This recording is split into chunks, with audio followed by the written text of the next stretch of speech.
5 నిమిషాలు తీగా తినాలని అనిపిస్తే సింపుల్గా ఈ కొబ్బరి లడ్డు చేసుకోండి.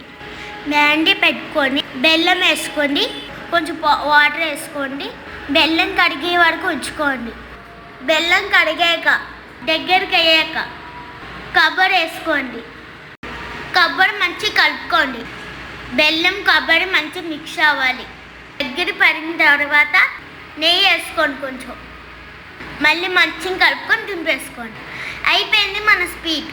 చాలా టేస్టీగా ఉంటుంది. నా కొబ్బరి లడ్డు నచ్చితే లైక్ చేయండి. తీగా తినాలనిపిస్తే మీరు కూడా చేసుకోండి ఈ కొబ్బరి లడ్డు.